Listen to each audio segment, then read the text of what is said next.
Good morning, everyone. I want to welcome everyone who is here in Las Vegas, up in Carson City, or watching on the internet to this morning's meeting of the Joint Interim Standing Committee on Legislative Operations and Elections. Ms. McManus, please call the roll.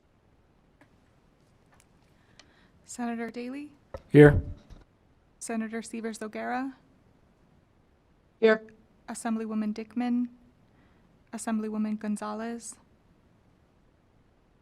Here. Assemblywoman Gorlow? Here. Assemblyman Hafen? Here. Assemblyman Hibbets? Here. Assemblywoman Miller? Vice Chair Mosca? Here. Chair Orenshaw? Present. Ms. McManus, I believe we do have all members present. We are very fortunate to have Assemblywoman Gorlow attending as an alternate for Assemblywoman Miller, and Assemblyman Hafen is attending as an alternate for Assemblywoman Dickman. Thanks for having me. And thank you both for being here. We appreciate it. Before we begin, I'd like to make several housekeeping announcements. Members who are joining us virtually, please be sure to keep your video on so that we know we have a quorum. Please also be sure to mute your microphone when you're not speaking to minimize background noise.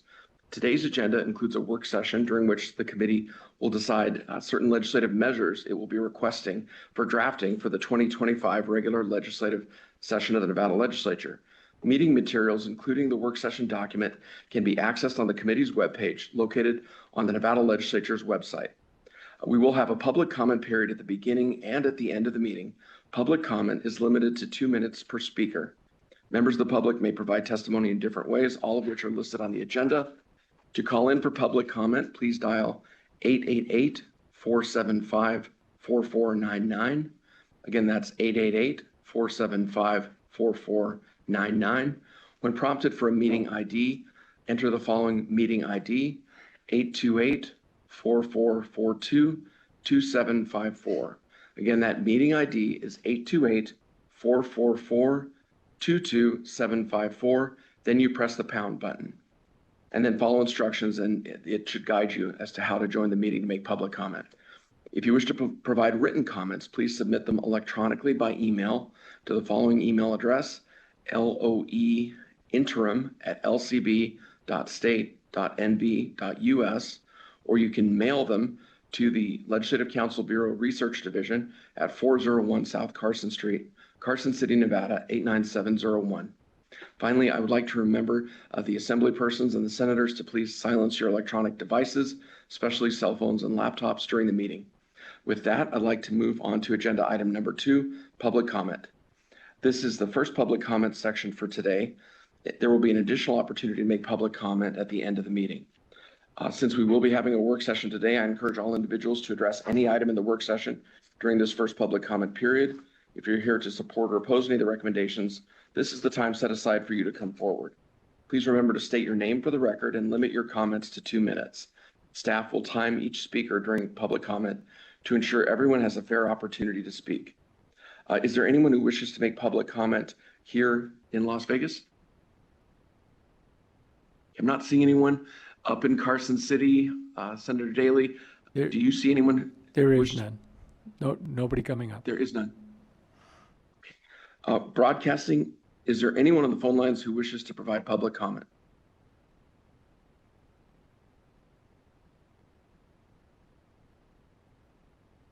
Thank you, Chair. To provide public comment, please press *9 on your phone now to take your place in the queue.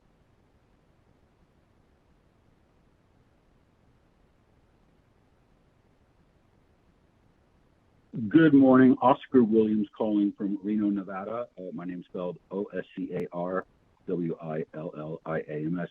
By the way, before I get started, I'm trying to watch it online, and I'm not getting any feed online.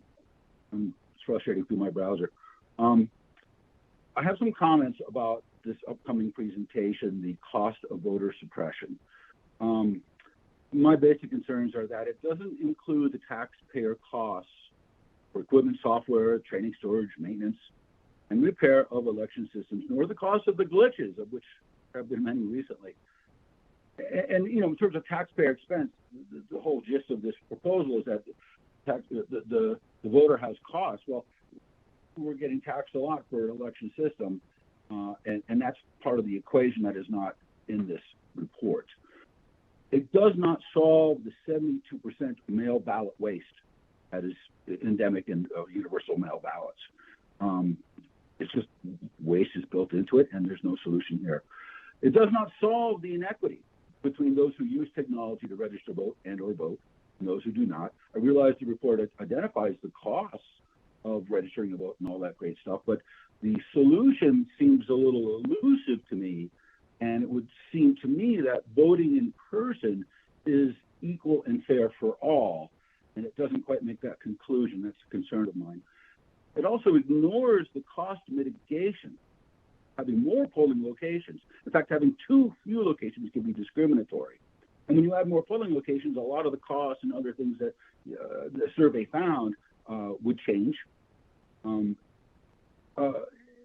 the report ignores the intent of the right to suffrage, which is kind of the foundation of our election system. I mean, it's important that we go down and show ourselves as a real person and prove our identity. And we have a little right of suffrage to do that. It's kind of been the history of our country since it started. And for some reason, that's now bad. It's now the cost of voter suppression. Wow. And, also with that, voters have a right to Mr. Williams, voters. Mr. Williams, thank you for can't your do that comment. otherwise. We are at 2 minutes. Thank you very much for your Okay, comment. I'm sorry. Thank you very sir. much. Thank Appreciate you. your comment. With that, we do need to take a brief recess just to look at that technical issue. Members, we're in recess. Very good. Thank you, sir.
Members will come back to order. And for those watching, trying to watch on the internet, I appreciate Mr. Williams bringing to our attention the technical difficulty. There is a new link on the page for events. View event 2, and you can watch a live stream of the meeting, and you can also watch a live stream of the meeting on View Event on YouTube on those 2 links. It appears that the View Event 1 link is not going to the correct room, but the View Event number 2 link on the legislature's events page that shows the meeting and the agenda for today's meeting is working and is live streaming, and we verified that with broadcasting. So I apologize for the inconvenience, members and members of the public. Thanks everyone for their patience. With that, I'd like to continue with agenda item number 2, broadcasting. Is there anyone else on the phone lines wishing to make public comment? Thank you, Chair. If you would like to participate in public comment, please press star 9 now to take your place in the queue.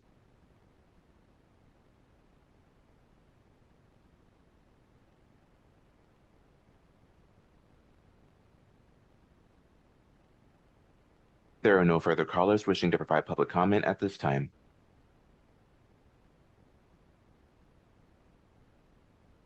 Thank you very much. And members, if I could impose on everyone's patience, I think I'd just like to wait another minute for broadcasting just to make sure no one had any problems logging in, calling in with the technical difficulty we had. So broadcasting, if we could just give it another minute or so just to see if someone else wants to make public comment.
There appear to be no further callers wishing to participate in public comment.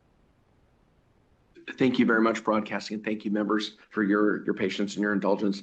With that, I want to move on our agenda, and I'd like to take one item out of order while we have all our members present and a quorum. I'd like to jump ahead to item number 6 and go ahead with the work session document, and then we'll backtrack and move on to our presentations. The purpose of the work session is for the committee to decide which legislative measures, if any, it will request for the drafting for the 2025 session of the Nevada Legislature. Staff has assisted in preparing a work session document to help guide us through the work session. The document contains a combination of recommendations based upon testimony heard by this committee throughout the interim and recommendations from stakeholders and committee members. The recommendations outlined in the work session document are not necessarily set in stone. If the committee is so inclined, recommendations may be amended prior to a vote. Staff will guide us through each of the items in the document. There will be an opportunity to discuss each item, and then, if members are so inclined, I'll accept a motion to approve that item. At this time, I'd like to turn things over to our committee policy analyst, Ms. Haley Prohl. Thank you, Ms. Prohl.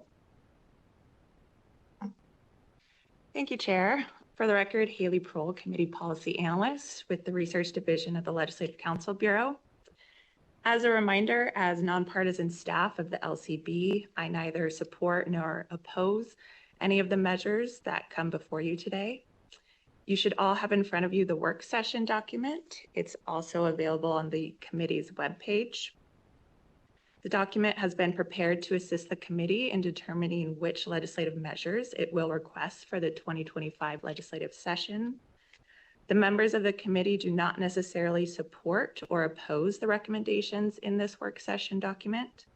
Committee staff has compiled and organized the proposals so that committee members can review them and decide whether they want to accept, reject, modify, or take no action on recommendations. The work session document groups the proposals by topic, and they are not preferentially ordered. Committee members are advised that LCB staff, at the direction of the chair, may coordinate with interested parties to obtain additional information for drafting purposes or for information to be included in the committee's final report. So with that, I will move on to the first recommendation under subject header A, election administration. Recommendation A1 is to request the drafting of a bill to allow a cured signature to become the voter's signature on file unless the voter affirmatively declines such action, and require the Secretary of State, rather than county clerks, to mail the notices required by NRS 293.57693 to persons deemed registered voters after they complete an automatic voter registration transaction and their information is reviewed by the county clerk. And these recommendations were submitted by the committee's vice chair and the Office of the Secretary of State. Thank you, Chair. Thank you very much, Ms. Prohl. Members, are there any questions on this recommendation? I do have a question. Senator Severs O'Gara. Thank you. Regarding having the Secretary of State mail the notices, what is the purpose of that versus the county, since the county is the one that's doing the processing? Why do you want to move it to the Secretary of State?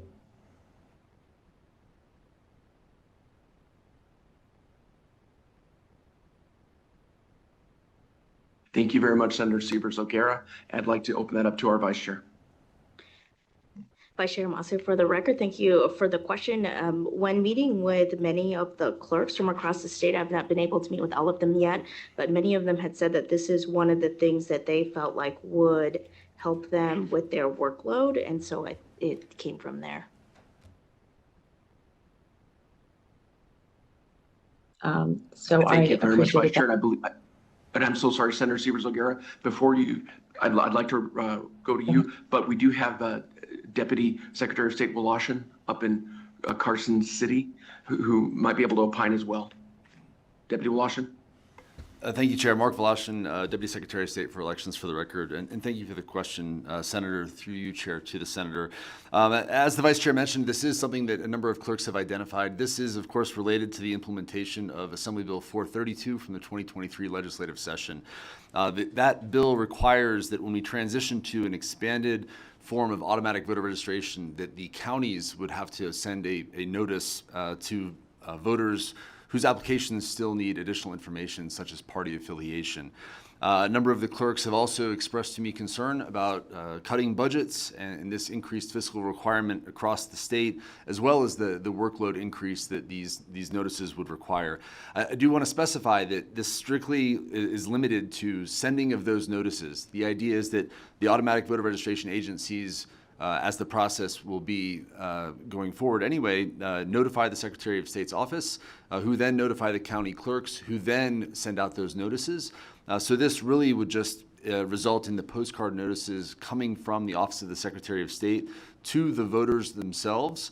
And then the return, though, would still go back to the county election officials. This does not alter or change or give the Office of the Secretary of State the authority to register voters. That authority remains per statute with those county election officials.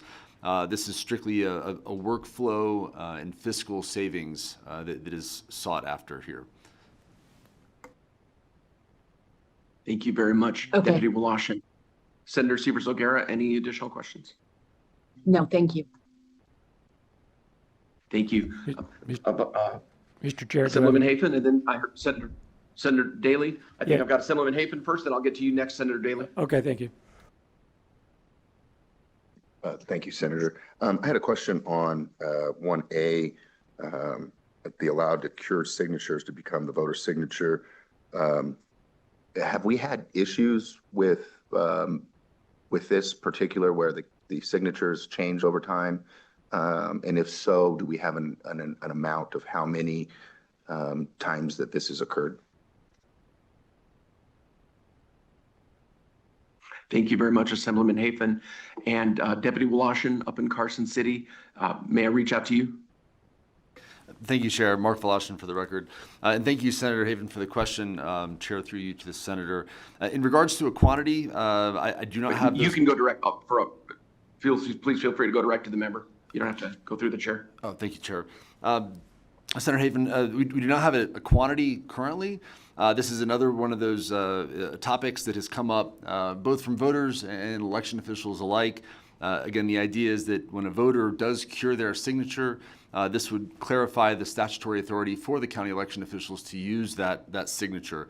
In regards to the number of signatures that have changed over time, I do think that number, and again, I do not have the numbers in front of me to back it up, but will continue to grow, again, as the electorate continues to age, and then also a lot of our younger voters, the 18 and up crowd, not learning cursive, to be frank, has an impact on their ability to have a consistent signature as well. I've seen that not only anecdotally with some of my own children, but also in younger voters who've expressed concerns about that.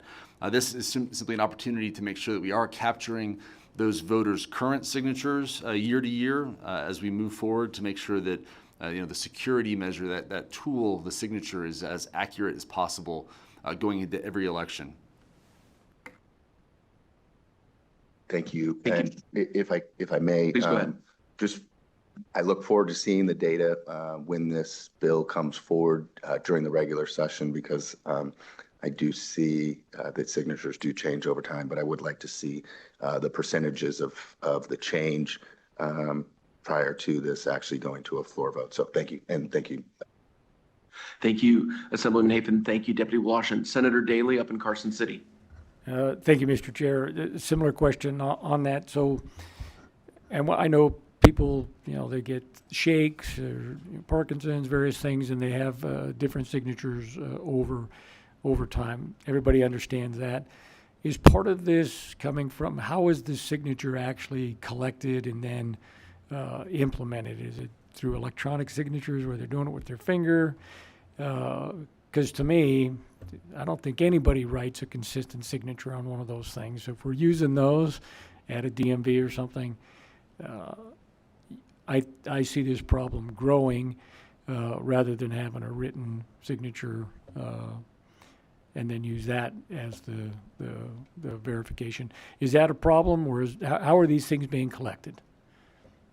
Senator Daley, pardon me, excuse me, Deputy Woloshyn. I just wanted to recognize Chief Deputy Secretary of State Shar up here in Southern Nevada, and then I'm happy to go to you. Thank you very much, Senator Orenshaw. Sorry, Mark. Thank you for the question, Senator Daley. That's exactly what I wanted to add. Yes, so as we have, as the state has moved forward with automatic voter registration, there is a growing number of Nevadans whose signature on file is the signature that they sign at the DMV. Some of those signatures are through those digital pads, some of which are not in the best of repair, let's say. And as you were saying, the way that you sign your signature on the back of your ballot, in person with a pen, may be different than what your signature looks like signed with a plastic pen on a digital surface. So there is an element of the method of signature and how we gather that. One thing that I wanted to add is that the state and the counties are taking this very seriously. Clark County has just sent out mailers to hundreds of thousands of voters to update their signatures, to provide updated signatures in advance of the general election this November. The state will be sending similar cards for all of the rest of the counties across the state to provide voters the opportunity to update their signatures as well, so that every voter, and of course, understanding completely that not every voter may be confident updating their signature through the mail. They can always just walk into their county clerk or registrar's office fill out an updated form and update their signature that way. So we do think that this is as Deputy Voloshin said, this is an issue we expect to grow over time. We'll absolutely work to get you that that data, Assemblyman Hafen, and why we believe that this bill is necessary is that as much as we can automate the process, because although we know that voting is a very important fundamental right that requires personal responsibility, if there are steps that the state and counties can take to make the process easier to help enfranchise voters instead of having them potentially disenfranchised by having an out-of-date signature on file, we want to take those proactive steps. Is there anything I missed, Mark? No, Chief. Thank you very much, Chief Deputy Secretary of State. And Deputy Senator Daley, any follow-up? Yeah, just if I can, and what the proposal is then is to say, all right, I signed my name when I voted, and they're saying, hey, this signature didn't match, or I mailed it in and I signed it, because if you're right there, they can check if you were voting in purpose, or they can do follow-up questions and verify. But if you mailed it in and you signed on the back and it doesn't match your scribble electronic one that you put in, because I know I have difficulty with them. I stopped even trying to sign my name. I just put initials at the store because they don't care, right? But then if we're going to change that to the default signature, I think you're just setting yourself up to not be able to match that again next time. It's just, I think it is going to continue the cycle. So I think we have to upgrade how we collect the original signature. And I know you're sending postcards. Some people are, it's going to work for some and not for others. I'm just concerned over that. Other than that, Mr. Chair, that's it. Thank you. Thank you, I have Senator a follow-up Daley. question. Senator Severs O'Gara. Thank you.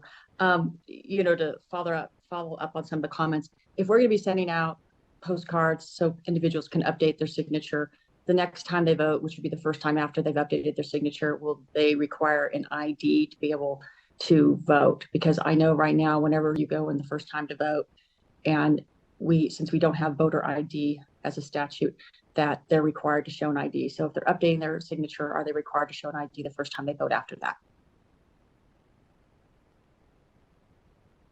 Thank you for the question, Senator. And as always, Thank you. And please state your name for the record. Thank you very much, Chief Deputy Takara, for the record.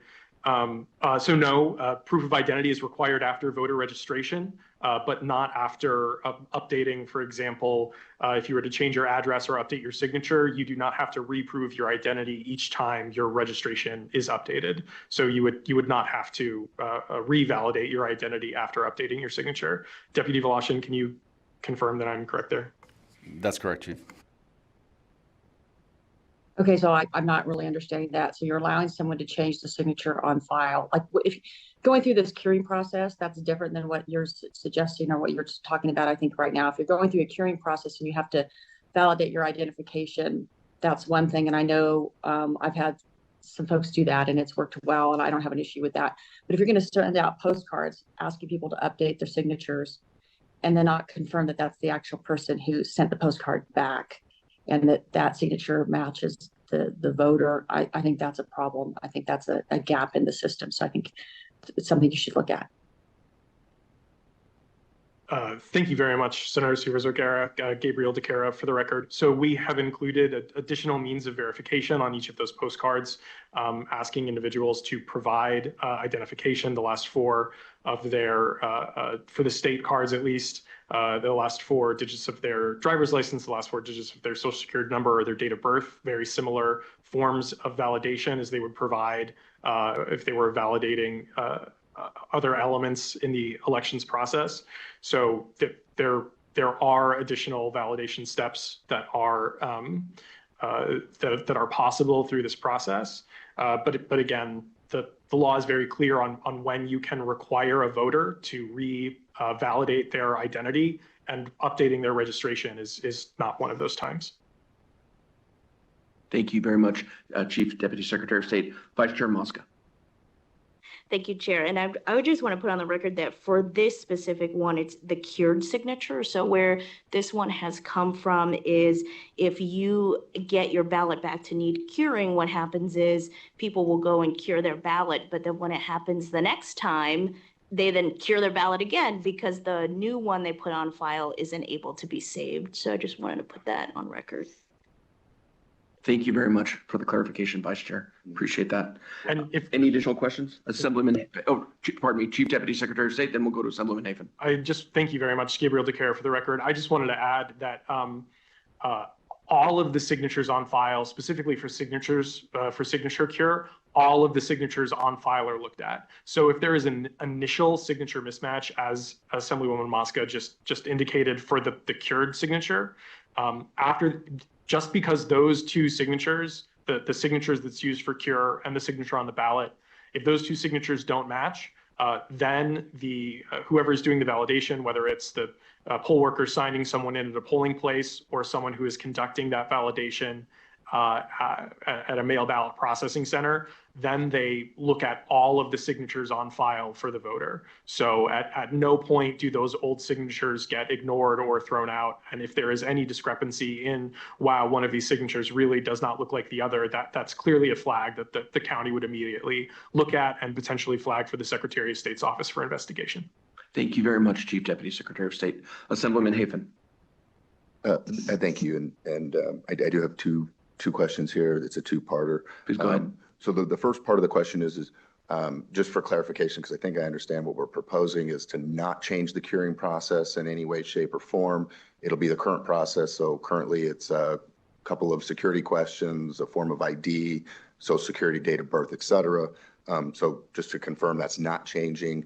And then the second part of my question is it would be unless the voter affirmatively declines such action. And so if they call in to cure their ballot, would the question be asked to them, or is it something that they have to know that they have to decline? Thank you very much. And Deputy Woloshyn in Carson City. Thank you, Chair. Mark Voloshin for the record, and thank you, Senator, for the question. So one, you are correct. The as-is process would not change, at least under this proposal. And in regards to the second question, the specific implementation, I think, would require, I don't want to speak to it until perhaps we see the draft of the bill itself.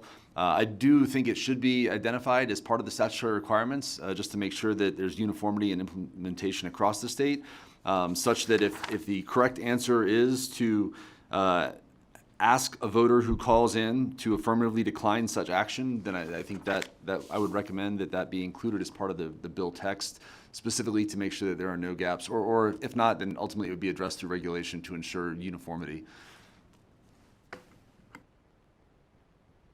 Thank you, Deputy. Any follow-up, Assemblyman Hafen? No. All right, thank you. Members, any additional questions? I don't want to miss any members who have questions or comments. Up in Carson City, you're on Zoom. Okay, with that, is there a motion to approve recommendation number 1 of the work session document regarding curing signatures and the mailing of the notice pursuant to NRS 293.57693? I have a motion from Vice Chair Mosca. Is there a second? Second. I have a second from Senator Daley.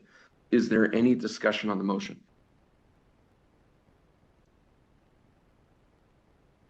With that, no discussion. All members in favor, please say aye. Aye. Aye. Any opposed? Aye. I believe it's unanimous, unless if there was a nay in there, please, Assembly person or Senator, please let me know. But I believe that was unanimous, unless I'm mistaken. So with that, we will move on to B2. And I'd like to turn it over to our policy analyst, Ms. Prohl. Thank you, Chair. Recommendation B2 is to request the drafting of a bill to establish a presidential candidate filing fee of $1,000. This was recommended by the Office of the Secretary of State. Thank you, Chair. Thank you very much, Ms. Prohl. And I did do some research with the help of the Legislative Counsel Bureau, and I believe that $1,000 filing fee for a presidential candidate is comparable to filing fees in Kentucky and New Hampshire Colorado charges $500, Montana charges $1,740, Vermont charges $2,000, Mississippi and West Virginia charge $2,500. Some states have much higher filing fees for presidential candidates, such as Oklahoma, a $5,000 filing fee, Kansas, a $10,000 filing fee. And I believe that even if this were passed into law, Nevada would still be at the lower end of filing fees for candidates for the presidential primary. Members, are there any questions regarding this recommendation?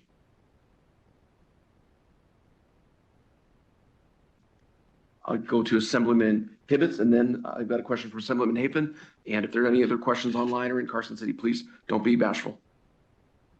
Thank you, Chair. My question is, what is the current filing fee for presidential candidates?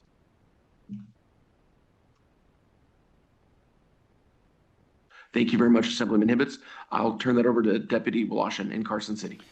Thank you, Chair, and thank you, Assemblyman, for the question. Mark Woloshyn for the record. The current filing fee for the presidential preference primary is $0. There is no filing fee for the presidential preference primary. The only existing by statute requirement for a presidential candidate is actually in NRS 298 for independent candidates for U.S. president, which I believe is $250, but otherwise $0 for representatives of the major political parties or minor political parties. Thank you very much, Mr. Deputy Chair. Woloshyn. Yes, Senator, 1 second, Assemblyman Hafen. No, Senator Severs O'Gara. You know, I'm looking at our filing fees just so everybody knows, because this actually could have been included in the work session materials. U.S. Senators, 500, Congress is 3, governors 3, state office 200, so on, you know, going down. But U.S. Senator right now is the highest one we have at 500, and Congress is 300, just for information. And I'm not opposed to this. I think it's fine. Thank you. Thank you, Senator Severs O'Gara. Assemblyman Hafen, did you have a question or comment? I do have a question. Please go ahead. It was in regards to NRS 298, the $250 filing fees for the independents. Would that also be adjusted to the $1,000 fee? So it would be consistent across the board, or is it only for the parties that have the primaries? Thank you very much, Assemblyman Hafen. I was under the impression this would only apply to the major party candidates, but I may be mistaken. Deputy Secretary Woloshyn. Thank you, Chair. Mark Woloshyn on the record, and thank you, Assemblyman, for the question. No, this would only apply to the major political parties. The independent candidate for U.S. President filing fee would not be altered, at least as currently proposed. And if I may, Senator Gabriel DeCare for the record. Yes, Chief Deputy, please go ahead. Thank you. So part of the reason why we believe that this filing fee is important is not just to create parity, but because presently, if an individual wanted to get on the ballot to run as president, to get on the ballot for the presidential preference primary, which again, as we all know and are very comfortable with, I'm sure, is a non-binding election. To get on the ballot is a filing fee of $0. I will be frank at this point. The Secretary of State's office was very concerned that there were going to be a flood of people who were interested in just seeing their name on a ballot as a candidate for president that was going to be sent to everyone in the state. And there, with no filing fee, there would be nothing we could do to prevent them, and that would increase the costs for the state in terms of how long those ballots can get. Since paying for the presidential preference primary comes out of the statutory contingency fund, which Board of Examiners actually just approved earlier this week. The cost for the presidential preference primary was just over, I think, $1.7 million. You know, if ballots had been twice as long, obviously the cost would have been significantly higher. So we believe, although that it's important to create parity and show that someone who's invested in being president of the United States has some skin in the game, there's also a very real kind of fiscal responsibility element for the state as well. And as Deputy Woloshyn said, one reason why this would potentially only apply to major party candidates on the presidential preference primary ballot. Independent candidates, they have a $250 filing fee, but they also have to gather thousands of signatures. And so there is an additional investment and burden on them to achieve ballot access. Thank you very much. Thank you very much, Chief Deputy Secretary of State. Any additional questions, Assemblyman Hafen? No, that's it. No. Thank you. All right, members in Carson City or on Zoom, any additional questions? If not, I have one question just to make sure that I've got the intent correct for the drafters, for the either Deputy Voloshin or Chief Deputy Secretary of State here in Southern Nevada. Is the intent that this filing fee be applicable to the major party presidential candidates for the primary and the general election, or just for the presidential preference primary?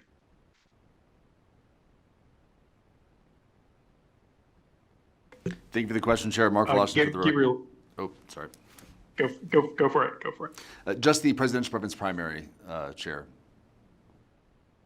Thank you very much. Thank you. Unless there are any additional questions or comments from members, I would accept a motion to approve recommendation B2 regarding a filing fee for major party candidates for the presidential preference primary. Motion. I have a motion to approve that B2 in the work session document from Vice Chair Mosca. Is there a second? Second. A second. I have a second from Senator Daly. Is there any discussion on the motion?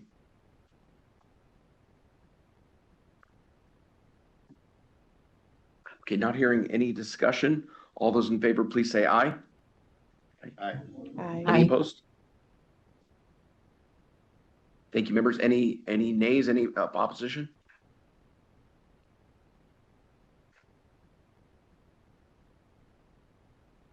Ms. McManus, I believe that passed unanimously.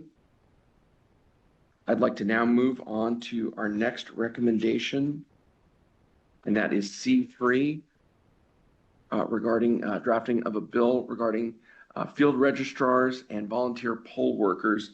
Ms. Prohl. Thank you, Chair. Recommendation C3 is to request the drafting of a bill to allow former felons to become field registrars and to allow poll workers to work as volunteer poll workers without pay. This was recommended by the Office of the Secretary of State. Thank you, Chair. Thank you very much, Ms. Prohl. Members, are there any questions regarding the recommendation? Assemblyman Hafen. Thank you, Senator. And I do have a couple of questions. I'll just start with one. My understanding is the current statute only limits felons that have been convicted of fraud and theft. And so this would allow individuals that are convicted of fraud and theft to now become field registrars. However, I do have a concern of whether or not this is going to open it up to somebody that's been convicted of election fraud. Thank you for the question, Assemblyman Hafen. With that, I would like to reach out to, I believe, Deputy Voloshin and see if there's any comment from the Secretary's office or maybe any direction as to what their preference is if this were to be recommended by the committee. Thank you for the question, Assemblyman, and thank you for allowing us to speak, Chair. In regards to who this specifically would apply to and if there would be any limitations, I think you highlight a very interesting point that may result in some further discussion during the upcoming legislative session if this does move forward, but it is the intent, at least as of right now, to not be restrictive in any way, shape, or form in regards to who is able to become a field registrar. This would mirror essentially the restoration of rights for former felons who are out of their or have finished their imprisonment, enabling them to be able to vote again. Very similarly, again, to allow them to then become field registrars so they could go and register other individuals to vote. But the very short answer is that no, this would not still prevent individuals who have been convicted of either elections fraud or theft or other type crimes from becoming field registrars. Unless Chief Deputy DeCara, unless you have any further comments to make. No, sir. Thank you very much. Thank you very much, Deputy Voloshin and Chief Deputy DeCara. Any additional questions, members? Any? Yeah, so I do. Senator Severs O'Gara. Thank you, Mr. Chair. And so I was not aware the current statute allowed felons with those certain limitations that Assemblyman Hafen spoke of. I would be concerned about allowing felons who have a history of violence or assault. So I think if we're going to continue to allow felons, that we have to have some sort of limitations on it. So I'm not going to support it the way this is written, because I do think we need to have some safeguards if we have individuals actually, representing and trying to register folks to vote if they have a criminal history of convicted felons of violent crimes. Thank you. And fraud, of course. That ought to be obvious. Thank you. Thank you very much, Senator Sievers O'Gara. And as I understand the current language in NRS 293.5045 sub 3, a violent felony, would not prohibit currently under Nevada revised statutes someone from serving as a field registrar. I believe the only current prohibitions are felonies involving allegations of theft or fraud. So I just wanted to clarify that's not currently part of the law right now. Any additional questions? Thank you, from? Yeah. Oh, thank you, Mr. Mr. Chair. That's what I heard too. And actually, so I'm not going to support this because I'm concerned about removing the limitations, but I also think we should add more limitations. Thank you. Thank you, Senator Sievers O'Gara. Any additional questions or comments, members, either here in Southern Nevada, up in Carson City, or on Zoom? Sure. Assemblyman Hafen.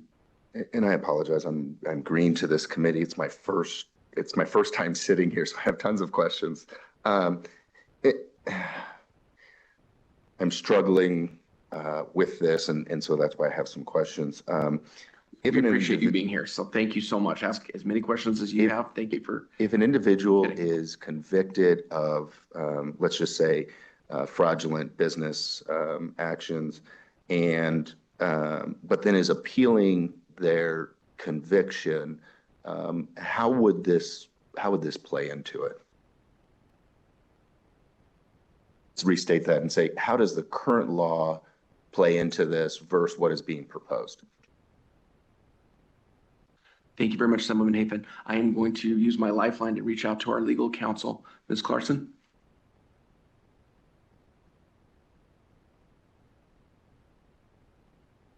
Thank you. For the record, this is Heidi Clarkson with the Legal Division of the Legislative Council Bureau. So under the current statutes, it is prohibited for a person to be appointed as a field registrar who has been convicted of a felony involving theft or fraud. So once there is a conviction of a felony, that person loses their civil rights, including the right to vote. The way Nevada law is structured, immediately upon serving their term imprisonment or being released for parole or probation, their right to vote is immediately restored. I think the Assemblyman Hafen's question about if there has been a conviction and the person is appealing that conviction for purposes of this statute, but also I think their loss of civil rights, once the conviction occurs, they have lost their civil rights. And I think if they are convicted of a felony involving theft or fraud, they are prohibited from being a field registrar, regardless of whether they are appealing their sentence, regardless of whether they have served their sentence. It is a strict prohibition, which, again, as the Secretary of State's office explained, once someone has served their time or, again, been released, their right to vote is restored. This is sort of just a specific limitation related to whether someone could be a field registrar going forward. Thank you very much, Ms. Clarkson. Thank you, Ms. Assemblyman Hafen. Any additional questions? Senator Daley, did you have any questions up in Carson City? No, thank you, Mr. Chair. And like I say, this measure goes forward, and all of these issues are vetted once we have a bill, and that's what the committee process is for. So I'm in favor of moving forward at this time. Thank you. Unless there's any other discussion, is there a motion to approve recommendation C3? Motion. I have a motion from Vice Chair Mosca. Is there a second? Second. I have a second. I think that Assemblyman Gonzalez? Yes. Any discussion on the motion? Assemblyman Hafen. Yeah, Mr. Chair, Senator, thank you very much. for all the reasons that I stated, I am torn on this. I do think there are some concerns if somebody has been convicted of election fraud, allowing them to jump right back in and put them in a situation to possibly commit the same crime again. I do look forward to seeing the bill language. I just at this point cannot support this, but I am torn going forward. I do look forward to seeing the language. Thank you very much. Thank you, Assemblyman Hafen. Senator Sievers-O'Gara. Thank you. I won't be supporting the motion for the reasons I stated. I'm concerned about those who've committed election fraud, other types of fraud, and also violent offenders who have been convicted. Thank you. Thank you very much. And any other comments, members? I just, I've been proud to be a member of different legislative sessions where we've really worked on rehabilitating people who have violated the law and have tried to pay their debts to society and help them try to be reintegrated into society. And, I see this as in the line of a lot of that legislation that we have supported through the years, through different sessions of the legislature. I think that we've made great strides in trying to help people, be rehabilitated and get reintegrated into society. So I'll be supporting the measure. With that, I believe we had a motion and a second. All those in favor, please say aye. Aye. Any opposed? Nay. And I believe the nays are Senator Sievers-O'Gara, Assemblyman Hafen, Assemblyman Hibbets, and I believe those are all the nays. Unless I'm missing anyone, please speak up. So that measure did pass with 3 nays. I'd like to now move on to C4 on our work session document. If I could turn it over to Ms. Prohl. Thank you, Chair. Recommendation C4 is to request the drafting of a bill to authorize any county to create an office of registrar of voters. This would amend NRS 244.164, essentially removing the population cap of 100,000 people. Currently, only Washoe and Clark County may create an office of registrar of voters. This recommendation was developed by the committee's chair and staff in response to testimony provided by several county clerks at the February 22nd meeting and input from the Office of the Secretary of State. Thank you, Chair. Thank you very much, Ms. Prohl. Members, are there any questions on recommendation C4? Mr. Chair. Senator Sievers-O'Gara.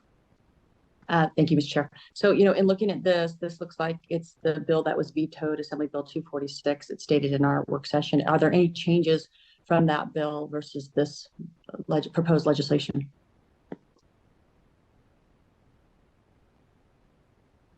Pardon me, Senator Sievers-O'Gara. I think you might be looking at item number D5.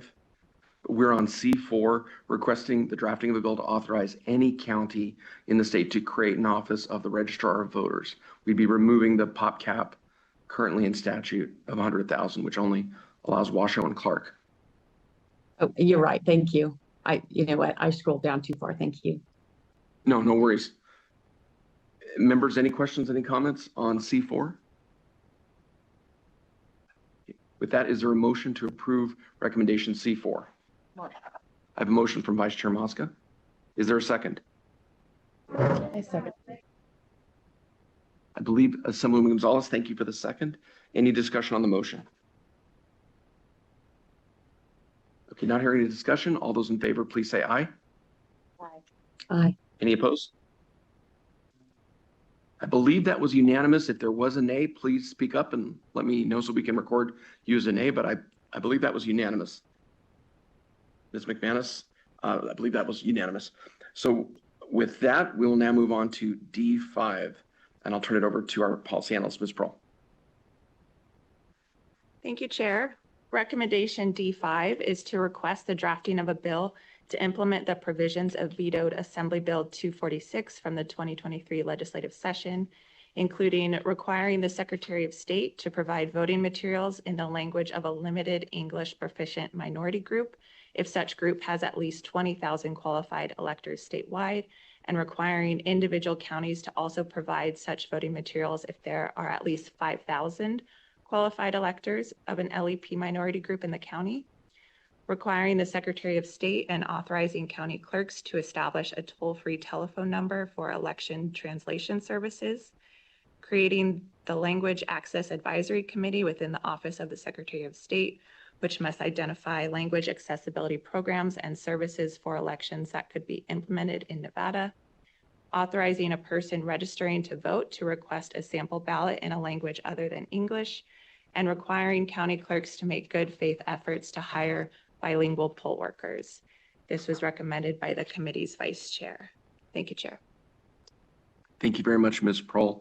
And now I believe Senator Siebers-Gansert, please go ahead with your question.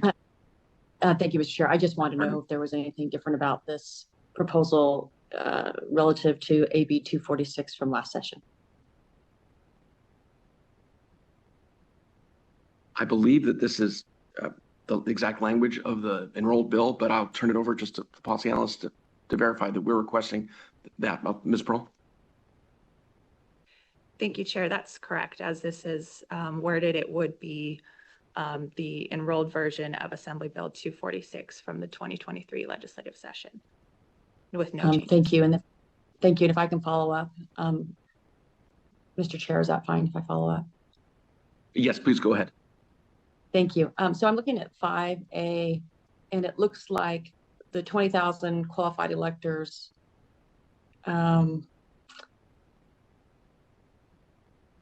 that's one of the standards, but it's also if there's 5,000 qualified electors in a certain county. And I'm trying to figure out if that was an and or an or, because we may have 20,000 folks in Clark County, easily that may have a language other than English.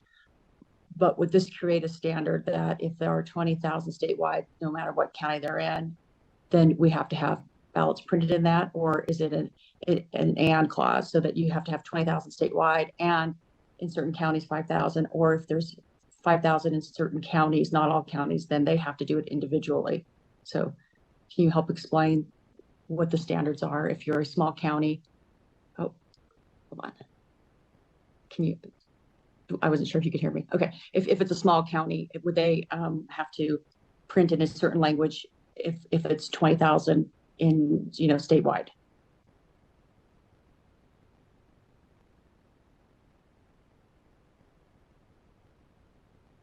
Thank you very much, Senator Siebers-O'Gara. It's my impression that both prongs had to be met, but I may be incorrect. I'm just actually trying to pull up the vetoed bill just to make 100% sure. It's a very good question you're asking, and I have to ask members. Thank you. And I am seeing I see an and. So it's 20,000 electors and individual counties to also provide such voting materials if there are at least 5,000 qualified electors. So I'm not quite sure if that's going to work for small counties. So anyway, I have concerns about that in the bill, but I do agree with something such as like B, that requires the Secretary of State to have a toll-free telephone number for election transcription services, because I think that could help a lot of voters without incurring printing costs and other costs associated with some of the other pieces of this bill. Thank you. Thank you, Senator Siebers-O'Gara. And Ms. Clarkson, I wonder if you could help us clarify how, if my impression of the two prongs needing to be met is correct, or if I'm misunderstanding. Oh, sorry. Thank you. Sorry, my computer, I had it. Just 1 second. I apologize. So I'm sorry. I apologize. I'm looking at the provisions of the bill from last session. It does say that if the Secretary of State finds that there are at least 20,000 qualified electors in the state who are members of a minority group and are of limited English proficiency, the Secretary of State shall collaborate with each county clerk to ensure that voting materials and other elections information that are required to be posted or made available at a polling place or on the internet website of the clerk are posted or available in the language or languages of the minority group. Secondarily, there's also a provision that says if the Secretary of State finds there are at least 5,000 qualified electors in a county who are members of a minority group and are of limited English proficiency, the Secretary of State shall notify the county clerk, and the county clerk shall ensure that the voting materials and other elections information that are required to be posted or made available at a polling place or on the internet website of the county clerk are posted or available in the language or languages of the minority group. So they are separate requirements with those individual thresholds as previously described. Thank you very much, Ms. Clarkson. So then for a county clerk or registrar to be required, there would need to be 5,000 members of that group with the limited English proficiency in that county. That's correct. And if there's 5,000 qualified electors in that county, then I think the way this is written, the responsibility is on the county clerk. I think if there's 20,000 qualified electors, the responsibility is sort of on the Secretary of State to collaborate with the clerk. So there are some slight differences in how the requirements are carried out, but you are correct. Thank you very much for clarifying that. Senator Sievers-O'Gara, any additional questions? Thank you. Yeah, I don't really have questions. I'm just concerned. I want to make sure people can vote and they have access. And I'm concerned about some of the small counties and the cost that they can incur. You know, I do what I just heard, I think, was that if it's 20,000 or more, the Secretary of State will cover the cost. But if it's in small counties, then they have to cover the cost for printed ballots. So thank you. Thank you. Any additional questions, Assemblyman Hafen? Then I see Assemblyman Hibbets after you. Thank you, Senator. In looking back at the original bill, I did want to just clarify. It looks like that we have been meeting all of the federal requirements currently. And so my question would be, has the federal laws changed in any way that would mandate us to make these changes? Thank you very much, Assemblyman Hafen. I'm not aware that it has, but that might be something that we need to research and follow up on. Or Ms. Clarkson, actually, I'll reach out to our legal counsel. Thank you. For the record, again, this is Heidi Clarkson with the Legal Division. No, federal law has not changed. Federal law does, under certain circumstances, require states to provide election materials in certain languages. The state, my understanding is that the counties are in compliance with that. This goes a little bit further than federal law requires. However, that does not cause a conflict with federal law. States are allowed to provide more language access as long as they meet the minimum requirements set forth in federal law. Thank you. I'm glad to know we're in compliance with the federal law currently. Thank you. Thank you, Ms. Clarkson. Any additional questions? Assemblyman Hibbets. Thank you, Chair. It's actually more of a comment. If, just in case anyone online is trying to follow along, if you click on the link under D5 for Assembly Bill 246, the link actually takes you to Assembly Bill 243. So if anyone is confused as to why they're looking at the wrong bill, you just have to scroll down a little bit on your left-hand side, and that will get you to the proper bill that we were actually discussing. Thank you very much, Assemblyman Hibbets. So apologize for any kinks here in the system. I believe Assembly Bill 243 is a vetoed bill that we were considering under item E6, and Assembly Bill 246 is the one we're considering under D5. So if the link is incorrect, I apologize to anyone watching on the internet. That bill is available on the legislature's website as well, because I'm looking at the enrolled bill that had been sponsored last session on the internet. Members, any additional questions or comments regarding D5?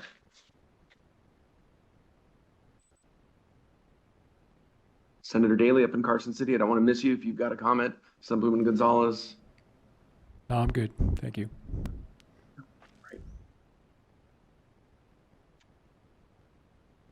With that, is there a motion to approve recommendation D5? Motion. I have a motion from Vice Chair Mosca. Is there a second? I second. Second from Assemblyman Gonzalez. Is there any discussion on the motion? I have a comment. Senator Sievers-O'Gara. Thank you, Mr. Chair. So I'm going to oppose the motion. This bill was vetoed for a reason. So first of all, I think Assemblyman Hafen pointed out, that we meet the federal standards. And so I think there's concerns about the cost to implement some of the sections of this bill. And so I'll be a no. Thank you.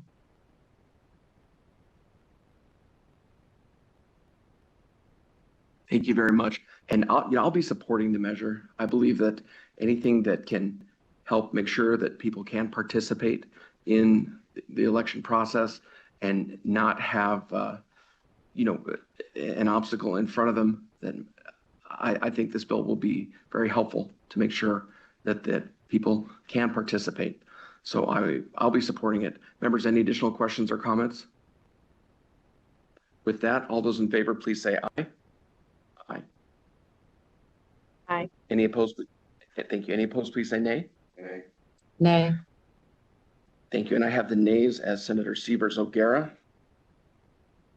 Assemblyman Hibbets, and Assemblyman Hafen. If there's another nay I missed, please speak up and let me know so we can record you. And Ms. McManus, will you please note that the measure has passed for that recommendation? I'd like to now move on to recommendation E6 regarding the drafting of a bill to implement the provisions of vetoed Assembly Bill 243 from the last legislative session.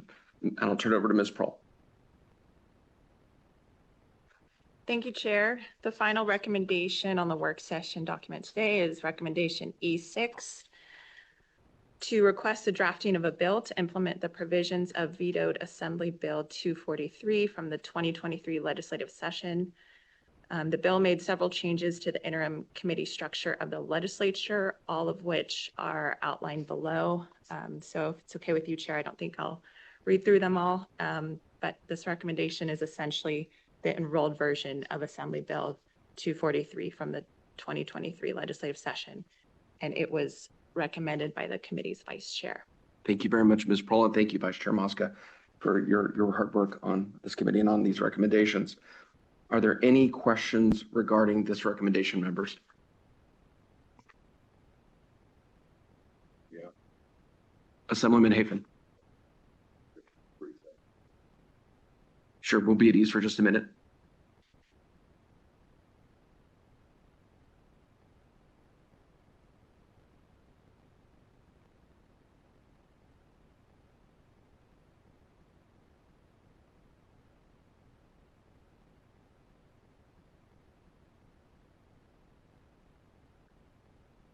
Actually, then don't see any questions here in Southern Nevada. On Zoom or up in Carson City, any questions regarding recommendation E6? No, I got all my questions answered. Okay, thank you, members. Then I would accept a motion in support of recommendation E6. I have a motion from Vice Chair Mosca. Is there a second?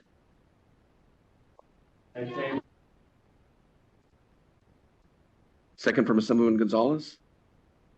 Is there any discussion on the motion? I have a comment. Senator Sievers O'Gara.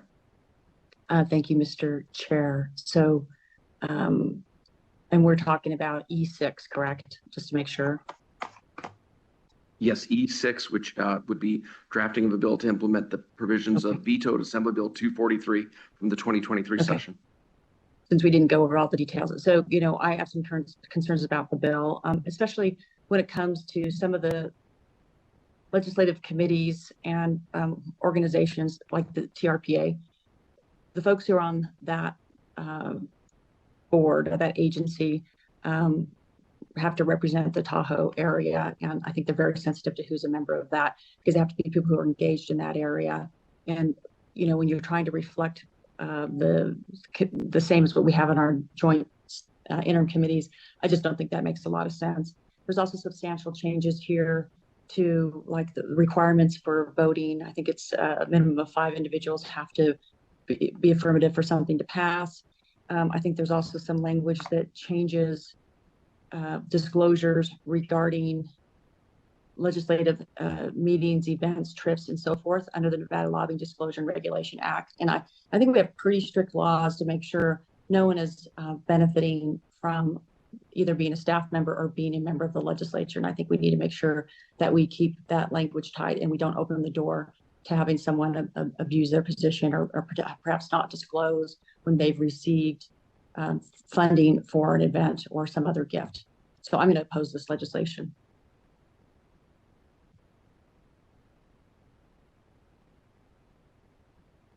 Thank you very much, Senator Sievers O'Gara. Any additional comments, members?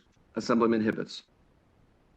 Thank you, Chair. Just for the record, I did vote for this during the 82nd legislative session on the Assembly floor. However, it was amended once it got over to the Senate, and therefore I will be opposing this bill. Thank you very much, Assemblyman Hibbets.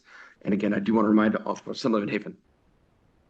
Thank you, Senator. I just wanted to add to what Senator Sievers O'Gara had stated, that I also have some concerns with eliminating the subcommittee on public lands.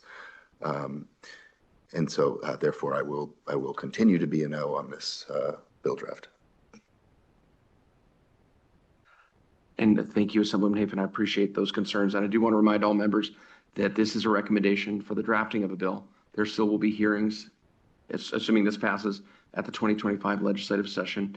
And, there'll be opportunities for possible amendments and changes to this bill if this is recommended today. With that, I would like to open it up for a motion in support of recommendation E6. I have a motion from Vice Chair Mosca. Is there a second? Second. Second from Senator Daly. Any discussion on the motion? Okay, I'm not seeing any discussion. So all those in favor, please say aye. Aye. Aye. Any opposed? Nay.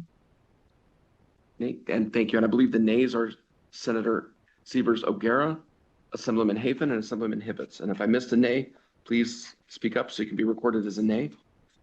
But I believe other than that, the measure did pass. So Secretary, if you please note that that measure did pass. And I believe that completes our work session document. And I would like to backtrack. Now our presenters have been very patient here. We appreciate your patience and our ability to make sure we had all our members present for the vote. We'd like to move on to agenda item number 4. We are very lucky to have Dr. Nicholas Martinez, Executive Vice President of Data and Research, all voting is local, and Carrie Dermick, Nevada State Director, all voting is local, for a presentation on the cost of voter suppression. Thank you for your patience.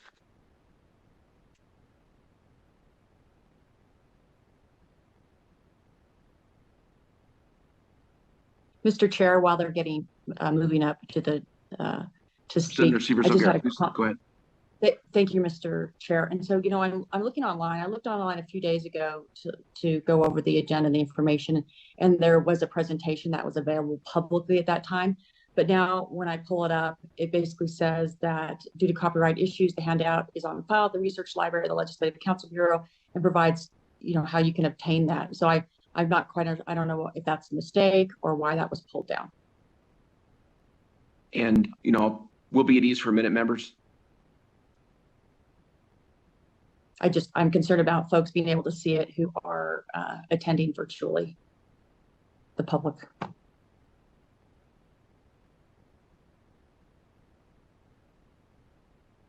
Thank you very much, Senator Sievers O'Gara. I'd like to reach out here to our policy analyst, Ms. Prohl. Thank you, Chair. Due to copyright issues with some images in the presentation, the legislature cannot upload it to the committee meeting page. And that's why there's kind of that boilerplate language saying that any member of the public can contact the library for that resource. However, during the meeting, members of the public who are tuning in will be able to see the presentation on the screens. And it was printed for members here in the committee room, and there are print copies available for the public, but due to copyright issues, it cannot be posted on the legislature's website. So I just want to put on the record that, if I may, Mr. Chair. Please go ahead, and I believe a copy has been emailed to the senators and assembly person attending on Zoom as well, a hard copy of the presentation. That's what I understood. Yes. Okay, if I can make a comment. Please go ahead. Is that okay? Thank you, Mr. Chair. I understand that we have issues with copyrights because we heard that during the legislative session, but I think if we're having a public meeting that information should be displayed. We should have a transparent process. I think there are certain images that are copyrighted. They should be eliminated, or portions thereof should be eliminated. But I would question whether this is a violation of our open meeting law. If individuals are not able to access the material, maybe they can see it right now if it's live time, but then they can't access the material. And I've actually run into this with some other meetings that are public meetings. And so I think the legislature needs to, and its staff and its legal department needs to look at what we're allowing to be presented and what is available immediately in a transparent manner for the public. Thank you. Senator Severs-O'Gara, I appreciate your comments. Certainly, we strive to be as transparent as possible. There are some copyright issues here that prevented the posting. However, it is available for the public. We've got hard copies here for members. We emailed out hard copies to the members attending on Zoom. And certainly, I believe we're trying to be as transparent as possible with the presentation, given the copyright laws.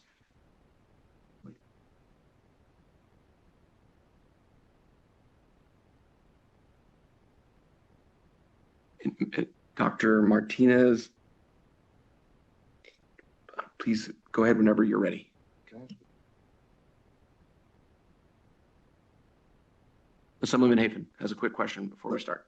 Thank you, Senator. And this one will be for legal. I know we're streaming on YouTube right now. And if there are copyright infringement issues with providing the material to the public prior to the meeting, are we going to have copyright issues then on YouTube and be thrown off? And I only bring that up because I've had one committee removed from YouTube once, and we had to delay the meeting until we could get it back up and running.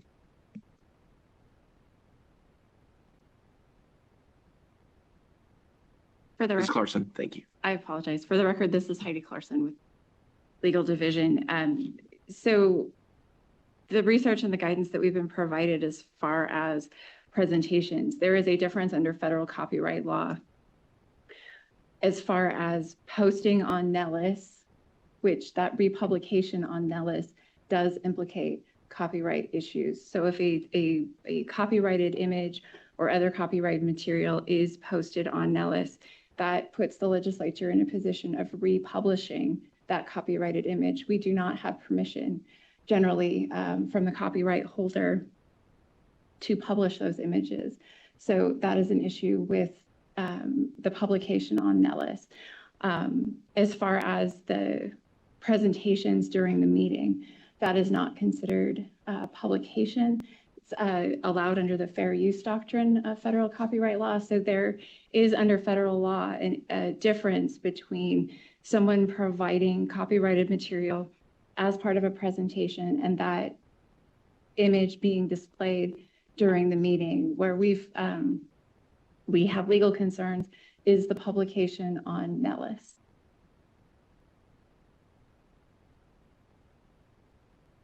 Thank you very much, Ms. Clarkson. Appreciate the advice here from our legal counsel. Please go ahead whenever you're ready. Sorry for the delays. Thank you for your patience. Thank you and good morning. For the record, my name is Nicholas Martinez. I'm the Executive Vice President for Data Research with All Voting is Local.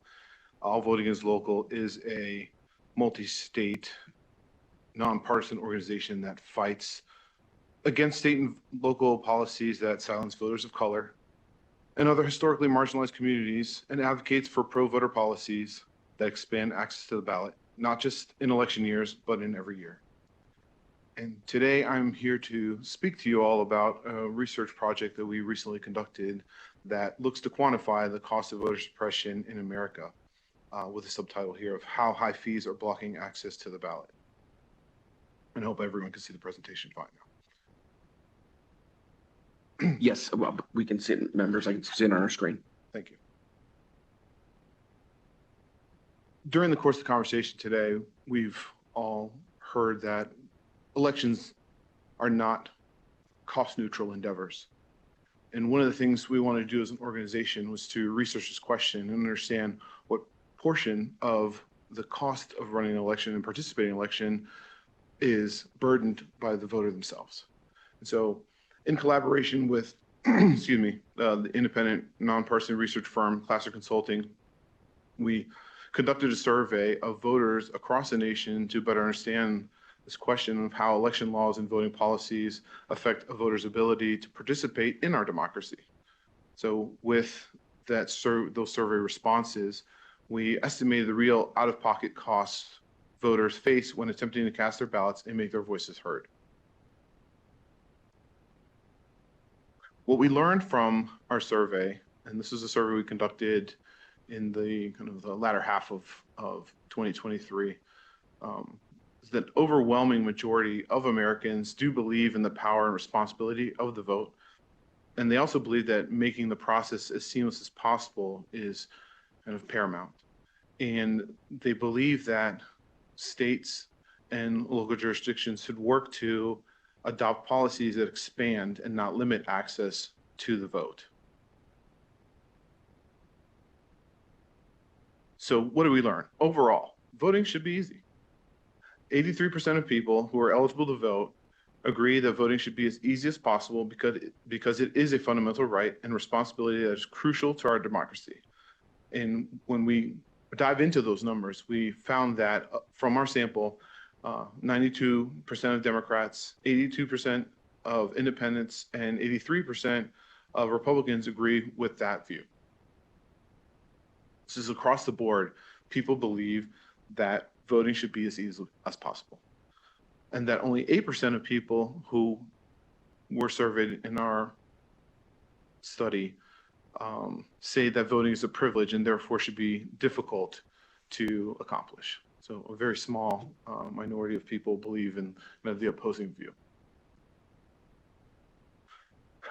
So voting should be easy, and we think generally as a population that voting should be easy. What are some popular pro-voter policies from the perspective of voters? And we learned that 70% of eligible adult citizens agree that every state should automatically register every eligible U.S. citizen age 18 plus to vote automatically. And this is, again, a view that is held in high regard in majorities of all parties, Democrats at 84%, independents at 64%, and 65% of Republicans agree with this view that people should be automatically registered to vote. 59% of our voters believe that every state should send a mail ballot to everyone eligible, while just 29% disagree. This is where we see a little more difference in opinion, but there's still high agreement among different members of the electorate in having universal vote by mail. And then lastly here, a call out from the report is that 76% of eligible adults agree that every state should offer in-person early voting for several weeks or days prior to election day. And so what we're pulling out here is a handful of the findings from the report that we found most important to bring forward, but the report unto itself is available on our website and is, we've covered a number of different facets of the overall process. So the other thing we wanted to do, and after having established that voters want for an easy process and they want for pro-voter policies that make the process easy and thinking about the voter first. But when we dive into this question on who's cost burdened, we found that right now casting a ballot isn't without a cost. And it's something that I think is important for us to keep front of mind from the perspective of the voter. But for the sake of our democracy, we think it should be something that is minimized under all efforts when policies, laws are adopted in any jurisdiction. So our major finding that we calculated as a result of the survey is that a first-time voter in the U.S., and again, this is generally across the nation, will have to spend approximately over $105 to vote for the first time. And in thinking about this in a different way, this is tantamount to a poll tax. So when we think about this cost, of the things that we added to calculate this cost, it breaks down into these kind of calculation data points that equal $105, and that is over $18 being the cost to register to vote, that is to go to the facility, find the facility, take the time to go and register and fill out a form. The time to go to the $39 for the time to go to a licensing office to get a required ID. In many states, we have required IDs as part of the overall requirement to vote. Another roughly $34 to acquire the license ID card that is required in some of our states that we have some of the most stringent ID policies in place. And then another $14 roughly to go and cast that first ballot, which is to go and either send in a mail ballot or to vote early in person or to vote in person on election day.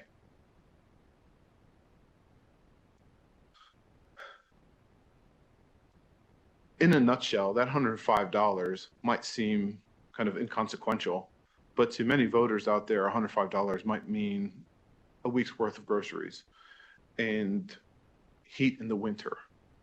And when we start to think about the high fees and other barriers laid out in our report, really do discourage voters from exercising their right to vote. It is part of a general cost calculation that a voter is making to say, I can either go vote, I can learn about the process, I can go and find where I need to go vote, and spend time on maybe not working. We have a number of states that do not provide paid leave or require paid leave for voters when they do go vote. Voters are making those choices, and they're saying, because of the way the system is structured, I might just have to opt out because I can't afford this. I can't afford the cost of childcare. I can't afford this. So this was the idea kind of putting this report together to really put a number out there and to help advocate better for the voter. So we think about just that cost unto itself.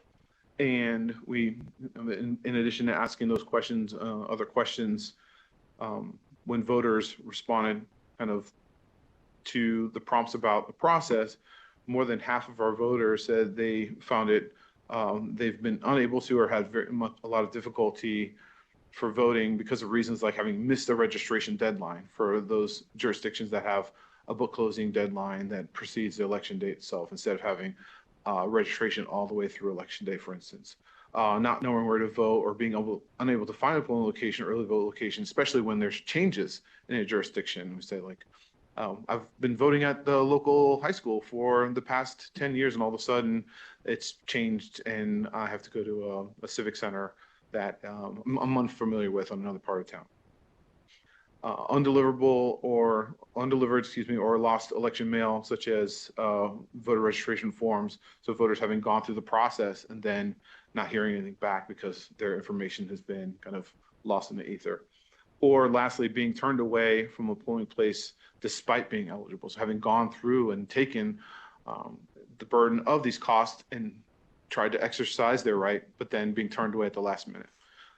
So these issues that I kind of enumerated here on the left side of the panel, they affect at higher proportions those with disabilities, limited English speaker, 69% of Hispanics, 65% of Black voters, and 71% of our youth vote. So these things are particularly impacting the communities in which we as an organization serve, but I think communities in which we should all be thinking about as part of the overall electorate that is usually not as well seen and heard as it relates to being able to cast their vote and have their voices heard. So what's strikingly clear from the survey is how every decision lawmakers and election officials make to limit access to the ballot increases the cost burden to voters. And the main point we make in the report is that it's incumbent upon decision makers and bodies like this, elections officials themselves, to think about every decision that you're making has a downstream impact on a voter in terms of how they can cast their ballot. I myself was an election official from 2005 to 2010, And I saw this in every discretionary decision we made at the local level as it related to citing a polling location or how we set up our early voting in-person early voting sites, not in the state of Nevada, in another state. But the lessons that I learned during my experience and what we find in this research are true, is that these decisions have downstream impacts on voters. And when we're talking about new policies and we're talking about new ways to distribute resources to voters, then it's incumbent upon decision makers to think about how those decisions will impact the overall cost of participation for a voter in their democracy. We believe voting is a fundamental right and not a luxury, and therefore every effort should be taken on the part of the government to make it as easy as possible for voters to participate in elections. So with that, that's the close of my presentation. I do appreciate the time to come here and speak and kind of speak through our report. Again, Nicholas Martinez, All Voting is Local. The full report is on our website, and there's much more in there that is kind of important to understand the whole picture of the experience of the voter. Thank you very much, Dr. Martinez. Thank you for your presentation. I just had a quick question. For families who are either homeless or on the brink of losing their housing, these costs of trying to, accomplish some of the things you detailed in the report, were you able to find out in terms of people who have housing instability, how they're even able to try to meet some of these costs to be able to participate, or is that anything your study looked at? Thank you, Mr. Chair, for the question. We did not look at that question in specific, but it was an important call out to think about. In general, I said it's $105, but if we start thinking about kind of the outsized impact on different parts of our community, when you think about people who are on the edge of being unhoused or the people who are currently unhoused, they not only face the kind of the real world impacts of having to make really, really tight cost calculations, but we also have registration policies that are confusing in terms of where they can even be, registered to vote. And this has now become kind of a challenge vector that people are dealing with when people are coming and challenging people's eligibility to vote in and unto itself, adding additional barriers to the vote and access to the ballot.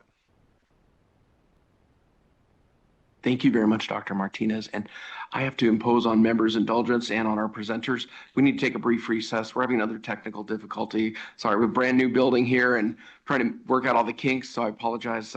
We're having a little bit of a technical difficulty. So if you're able to wait, that would be great. If not, if you have to leave, I understand. You've been patient enough already this morning, but we're in recess.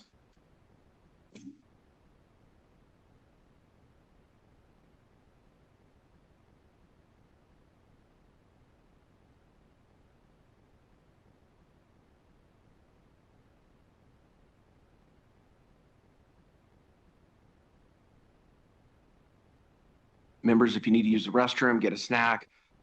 We're trying to work out this issue, this technical issue, but please feel free.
Members, we're back to order. Thank you to broadcasting. Thank you to all our technical staff here at the Legislative Council Bureau for getting that fixed. And our live stream is working.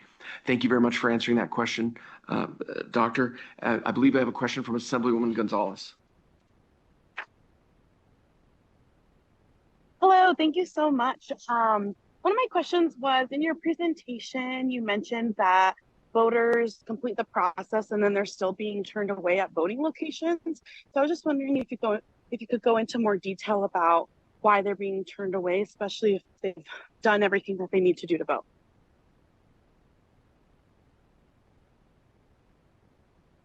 Yes, again, for the record, Nicholas Martinez. Thank you for the question. I think, again, the results of the survey were from the perspective of the voters, and voters kind of talking about their experience. And so, yes, there are voters who, if you think about, like, let's say it's a busy election day and you happen to work near downtown, but where you're registered to vote in your precinct in the jurisdictions that have requirements to vote in your home precinct, that precinct may be near your home. What I've seen in my own personal experience as well is voters will show up potentially at the wrong site, like let's say last minute, and eventually often the polling folks at the polling locations there will say, well, you can, under federal law, if there's federal elections, you can vote a ballot here that has just a handful of races on it, or you can try and go to your correct precinct and vote. So those are the types of circumstances where people run into this issue, but and then may end up late to that other place, or they may just be discouraged by the whole process because they say, like, well, there's a voting location here, why can't I just vote here? It's because of the way the rules are written. So those are the types of situations. But again, the survey is from voter recall, so we didn't ask them in specific what their circumstances were, but those are the types of circumstances we've seen in the past. Yeah, and this is Carrie Dermick for the record. I'll just add that this was a nationwide survey. So here in Nevada, we know that you can vote at any vote center in your county, so we don't have those specific issues. But I do think some of the issues that we do have here in the state is if you are a first-time voter in Nevada, you have to show ID. And so that can be a cost barrier that we actually have seen firsthand on election day or during early voting to make sure that we get that voter to the DMV to make sure that they're able to afford that ID and get that ID in that short amount of time. So I think that's something that we've seen here in past elections in our state. Thank you very much. Assemblywoman Gonzalez, any follow-up?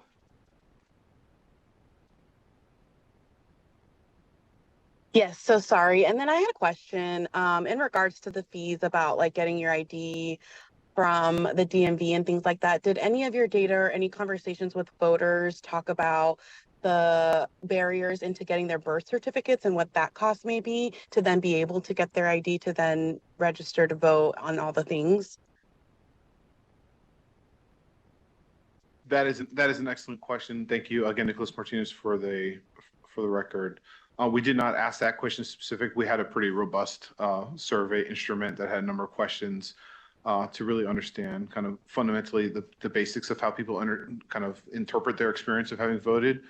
But you're right, there are additional layers when you're thinking about having to kind of not only get an ID, but prove to that secondary department for a state your identity at kind of the first pass. So yes, it assumes that you would have those required documents in hand before you go to the DMV, and that's where we pick up on the cost. But you're right, there would be there are a number of costs we were unable to, or through the kind of course of the research, not able to put together. And the point of the research wasn't necessarily to create here's a fine point cost calculation. It's to just expose this idea back to everyone that when you think it's free to vote, it isn't.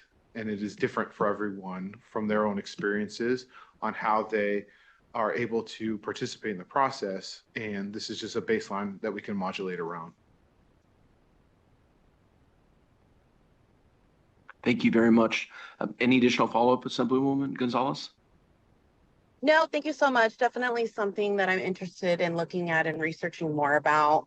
Thank you. Thank you. And some of the points you brought up, Dr. Martinez, highlight years ago, I was trying to assist a constituent who had gotten sick. It was in the hospital. They were self-employed. They'd gotten behind on their rent. While they were in the hospital, they were evicted, and everything, the apartment company tossed out all their stuff to clean out the apartment, and their birth certificate, all their records were gone.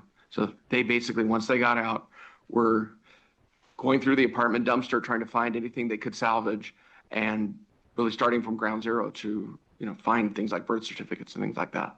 So it's something that I think a lot of us forget happens. Any additional questions or comments, members? Senator Sievers O'Gara. Thank you, Mr. Chair. So you said this was a nationwide poll or analysis, because I think in Nevada, the status right now of our election system is that we do have universal mail ballots. We've got voting centers. We have early voting. We have free IDs if you have a hardship. And we've got automatic registration right now too. So we have all these different ways that you can vote. So again, like mail early.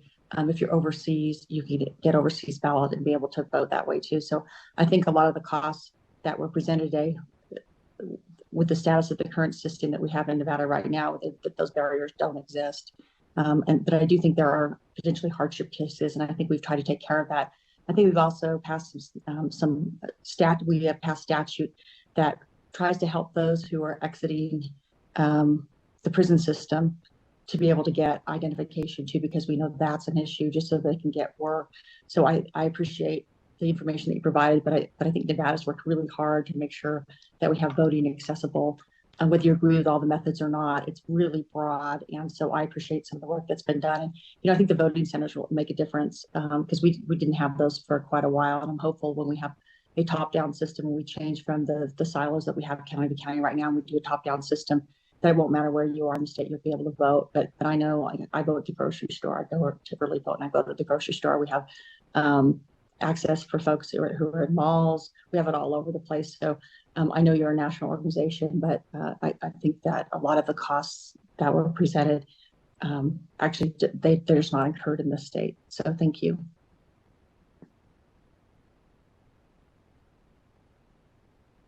Thank you very much, Senator Sievers O'Gara, for your comment.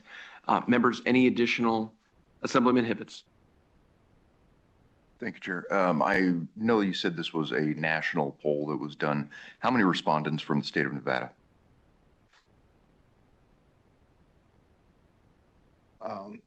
Nicholas Martinez, for the record. I do not have that information off the top of my head. I will say that we as an organization are present in 8 states across the country, and we made sure to make sure the distribution of the respondents fit well within kind of that 8-state mix. Please go ahead. Follow up from Assemblyman Hibbets. Thank you. Would it be possible for you to get the information of the respondents of Nevada, how many there were, and if you have the information available, what their responses were, and forward it to the committee? And if that's something you can share as to numbers of folks questioned in Nevada, that appreciate it. As to what the response is, I don't know if that's something the organization can share or not, but I'll certainly defer to the organization whether that's information you're allowed to share or feel comfortable sharing or not.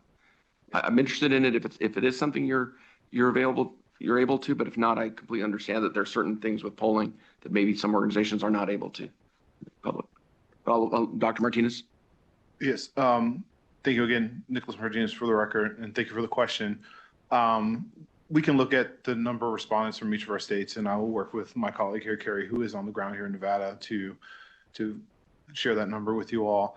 In terms of dissecting the responses, the whole of the kind of instrument and methodology would kind of collapse with just a handful of respondents from one state versus another state, right? So the statistical methodology would no longer be sound if we tried to kind of segregate different parts of the analysis, right? So what I'll say is I can work through my colleague here, and we can share some insights, but the actual direct responses themselves would still be something we would keep as kind of proprietary for the organization.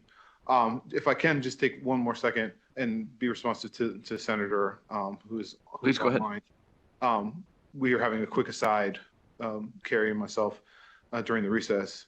Nevada does have a lot of excellent pro voter policies, and I agree with that wholeheartedly. And those, if you recall from, I think, my third slide in, having automatic voter registration, having universal vote by mail, having vote center sites, those are all very positive pro voter policies. The thing to think about as you continue to consider new legislation is to continue just to keep in mind that there are always going to be downstream costs to voters. And so what might be true today might change fundamentally in a year from now as the conditions on the ground change, or kind of the makeup of your kind of political bodies changes as well. Thank you very much, Dr. Martinez. Any additional questions, members? Assemblyman Hafen? Thank you. And you guys kind of addressed my question, so I thank you for that. As I was going to ask if you guys do like a grade rating per state, and whether or not Nevada would be A or B or C, was kind of my question. But I think you guys stated that we're doing pretty good. We're A, B plus, somewhere in that range.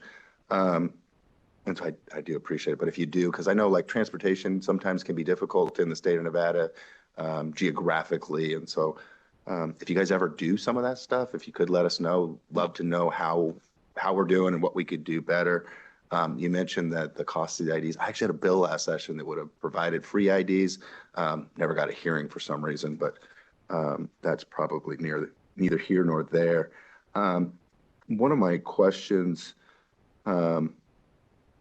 is regarding the voter suppression, and if you guys have ever done any research on gerrymandering and redistricting in regards to voter suppression. So again, Nicholas Martinez for the record, and thank you, Senator, for the question. Just to kind of touch on the first part of your question, the Massachusetts Institute of Technology has what's called election performance indicator, and it is a state-by-state grading system that they've created that is publicly available. That you can go and check on the grade of your state. Don't have it at the top of my head. Our organization is currently creating we're creating a version as well to kind of look at that more locally at the county level, and we're kind of in the process of doing that right now. And we think about like these costs aren't necessarily, these grades aren't necessarily flat. So when you have jurisdictions that have tribal populations, to your point about travel distances, like that becomes very real in communities like that. So kind of to keep that in kind of that more broad context, to think about different localities and the specialization in localities. To your second question, gerrymandering is not a topic that we deal with directly as an organization. We're more focused on election administration itself and the kind of the nuts and bolts around delivering the vote to the voters directly and how the voter engages with the process itself. But there are lots of organizations out there who do great work on gerrymandering. Thank you very much. Any follow-up? No follow-up, but I do appreciate it. Thank you, guys. Any questions for our members in Carson City or on Zoom? Or here in Southern Nevada? Anybody I missed? I'm not seeing any. Thank you for your presentation. Thank you very much to our presenters. We appreciate your patience and your willingness to wade through some of our technical difficulties today. Thank you. With that, we're going to move on to our next agenda item. We're very lucky to have our policy analyst, Ms. Prohl, who is going to give us an overview of the process on statewide questions qualifying for the ballot. Thank you.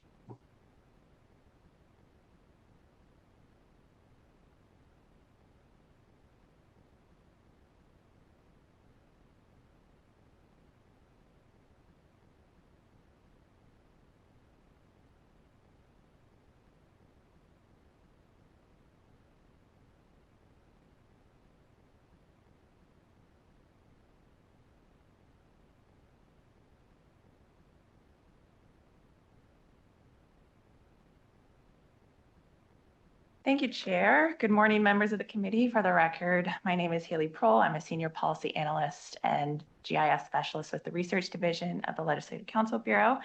Today, I'm going to be providing a brief overview of the process for how statewide questions qualify for the ballot, as well as the statewide questions that will appear on the 2024 general election ballot. So issues are placed on the ballot in two primary ways: through legislative referral or through citizen initiative and referendum petitions. Legislative referrals are pretty straightforward. Section 1 of Article 16 of the Nevada Constitution provides that any proposal by the legislature to amend the Nevada Constitution must go to a vote of the people for final approval before the amendment takes effect, and that is after it passes 2 consecutive legislatures in identical form. The citizen initiative and referendum petition process is a bit more complex. Nevada is one of 26 states with a statewide initiative process, referendum process, or both. Article 19 of the Nevada Constitution provides citizens the opportunity to directly participate in the legislative process through petitions, and there are a few different types of petitions allowed in Nevada. Initiative petitions proposing to amend the Nevada Constitution. These are often referred to as constitutional initiatives. Initiative petitions proposing to enact a new law or amend an existing one. These are often referred to as statutory initiatives. And referendum petitions to approve or disapprove of an existing law. Note that statutory initiatives are first sent to the legislature once it convenes in regular session for approval, and are only placed on the ballot at the following general election if the legislature rejects or does not act upon the initiative. A little bit more about the initiative and referendum process. Each type of petition must generally complete the same steps, though there are some differences in the timelines for gathering signatures. That's discussed on the next slide. Those wishing to circulate a petition must first file a copy of the petition and a notice of intent to circulate with the Secretary of State. Once that happens, then the proponents may circulate their petition to gather signatures from a number of registered Nevada voters equal to 10% or more of the total number of voters at the last preceding general election. So for the 2024 petitions, that signature total is 102,362. The signatures cannot be collected all from one city or county. An equal number of signatures must be collected from each of the petition districts, which are the same as Nevada's congressional districts. The boundaries are coterminous. The signatures are then verified by the county clerks of the counties in which the petition was circulated, and if the petition receives the required number of valid signatures, it is then placed on the general election ballot for constitutional initiatives and referendums. In the case of statutory initiatives, those are transmitted to the legislature. This table includes more information about the circulation periods for each type of petition. Again, all petitions follow generally the same process, though they differ in the timelines for collecting signatures and submitting them for verification. The Nevada Constitution governs when groups may start circulating a petition for signatures, and NRS 295.056 governs when signatures must be submitted to the county clerks for verification. So you will see that the circulation period for each type of petition is about 10 to 11 months. And then how are ballot measures ultimately approved? Legislative referrals must pass 2 consecutive legislatures in identical form and then be approved by voters in a general election.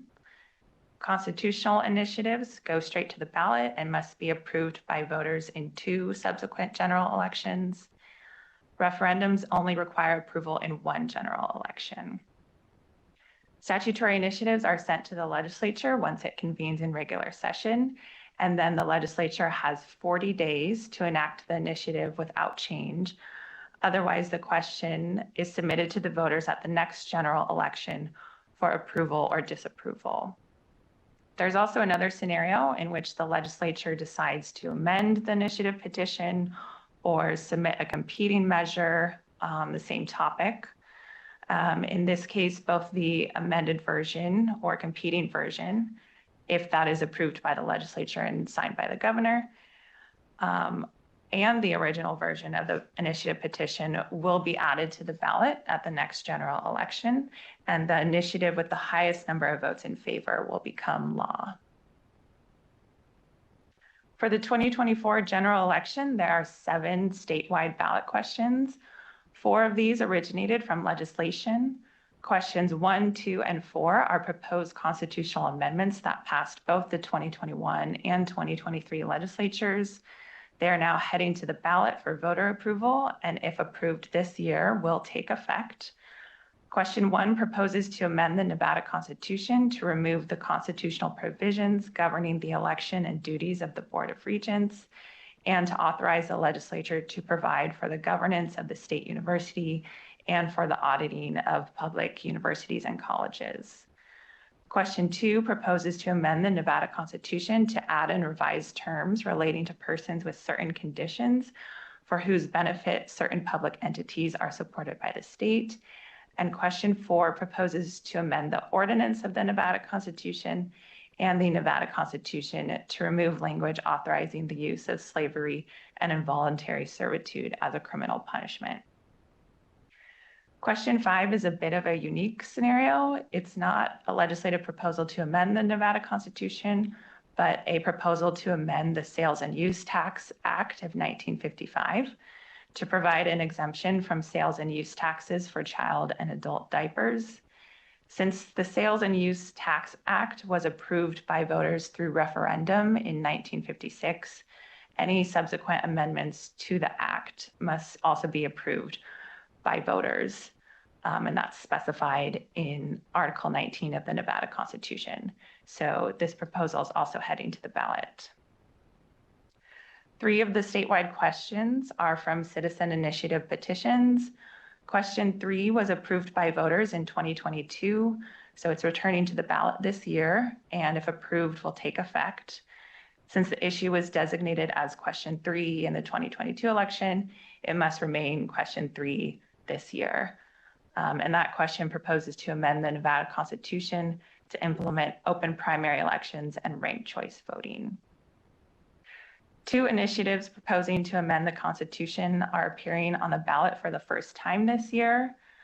If approved by voters in November, the questions will need to be approved again in 2026 before they take effect.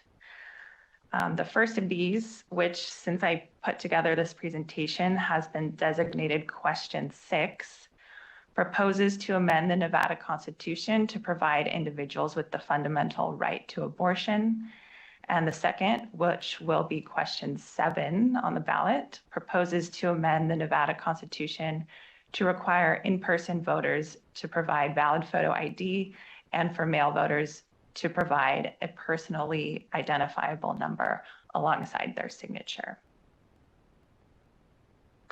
I've also included some additional resources from the Secretary of State's office that includes more information about the 2024 ballot questions and the initiative and referendum process. In the initiative and referendum guide, they do a great job of breaking down the law in plain language and providing exact dates for deadlines, so those attempting to go through the process can easily understand all the requirements. And it also includes the constitutional provisions, statutes, and regulations that apply to the process. So it's a nice resource for the legal aspects of the process. And in closing, I would just like to mention that while this presentation was about the statewide ballot questions, there are also similar processes for county and city ballot questions. And those are outlined in the guide as well. And with that, that concludes my presentation, and I'm happy to answer any questions. Thank you, Chair. Thank you very much, Ms. Prohl. Members, any questions for our policy analyst regarding the upcoming ballot questions and the process? Assemblyman Hafen. Thank you, Senator. I was just curious on the history of the 10% of the signatures that are required to put a ballot initiative on. If you know, has it always been 10%? Have we modified it in the past? And or is that just in statute or actually in the Constitution? Sorry, I know that's like 10 questions all at once. The main question is, could you give us a little brief history of the 10%. And Assemblyman Hafen, I'm going to jump in. I don't think I have the exact dates, the exact years. I do recall that at one point there were certain requirements of a certain amount of signatures from so many counties in the state, and then I believe there was litigation that found that didn't meet constitutional muster, and then we went to the system with these petition districts, which are coterminous with the congressional districts. But I believe in the past it was set by, if I'm correct, my memory is correct, statute, and certainly I remember in years past there were a requirement of so many signatures from a certain number of counties, and I believe that was litigated and went up through the courts and was found not to meet constitutional muster. And then I believe this system here with the petition districts, which are coterminous with the congressional districts and are equipopulous, meaning they have the same number of qualified voters in each petition district, was the change, I believe, once that decision came down. And that this may be going back to the 1990s, and that's my recollection on that. And please feel free, Senator Sievers O'Gara, to correct me if you want to, or Senator Daly, because I think we were all around when some of that litigation came down before, when we had the requirement of so many signatures from so many counties. Thank you, Mr. Chair. I think we did change it in statute. I think that's correct. But again, unfortunately, the exact years and sessions, I'd have to go through and kind of do some backtracking, looking at some of the legislation. Assemblyman Hafen? Oh, Ms. Clarkson. Thank you. For the record, this is Heidi Clarkson at the Legal Division. In the Constitution, Article 19, Section 2, it does say that it has to be proposed by a number of registered voters equal to 10% or more of the number of voters who voted in the last preceding general election. But Chair Orenshaw is correct in that at one point in time, this legislature had allowed it be by 10% per county. That has been struck down by a court in violation of the equal protection one man, one vote principle. So now currently the voters signature requirements for petitions are based on the congressional districts, and that is not been legally challenged and is still in effect. But the 10%, that number is in the Constitution, and the legislature is not able to change that unless it proposes a constitutional amendment to do so. Thank you very much, Ms. Clarkson, for that clarification. Any additional questions, members? On Zoom or up in Carson City? I'm not seeing any. Ms. Prohl, thank you very much for the presentation. Appreciate that information. It looks like we've got 7 statewide questions that'll be on the ballot this coming November.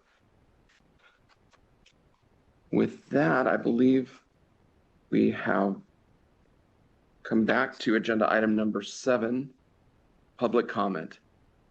So again, I want to remind that if you do wish to make public comment, please state your name for the record and limit your comments to 2 minutes.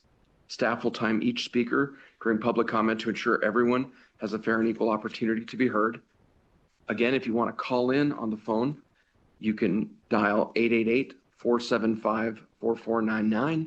Again, that phone number is 888-475-4499.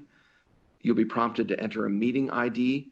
That meeting ID is 828-444-22754. Again, that meeting ID, if you want to call in to make public comment, is 828-444-22754. Then you press the pound key. And then there'll be instructions about entering here in the queue for public comment.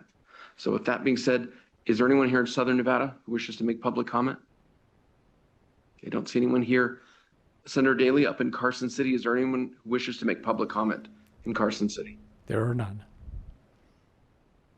Thank you, Senator Daly. And broadcasting, is there anyone on the phone lines who wishes to provide public comment? Thank you, Chair.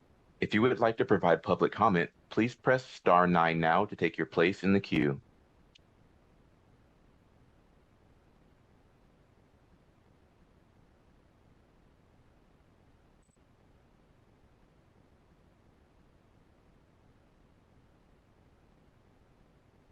Good afternoon, Oscar Williams again. I'd like to go back to the work session, and maybe this was an item that was tabled, but it was not brought up. It was tabled, just cut me off, Senator, I don't mind. But this is item C3B. Election work or poll workers may work for free. I don't believe we discussed that. And if I may, I'd like to provide you my comments at this time on that. The idea is that the counties may have some difficulty in attracting poll workers, so let's let everybody come, they can work for free, we'll have all the poll workers that we need. I think that that kind of doesn't work that way. I think it actually will worsen the labor deficit. I would like to suggest that instead of allowing people to work for free, that you double their pay.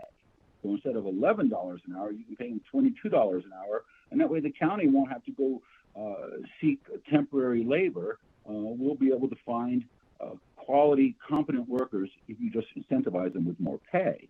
The second part of that would be to allow for 6-hour shifts. Currently, we demand 12-hour shifts. That's a little hard for pregnant women and seniors. And if you were to allow for 6-hour shifts, but also double shifts, so people that are able can work longer, but also to accommodate pregnant women and seniors that may have trouble working those long hours.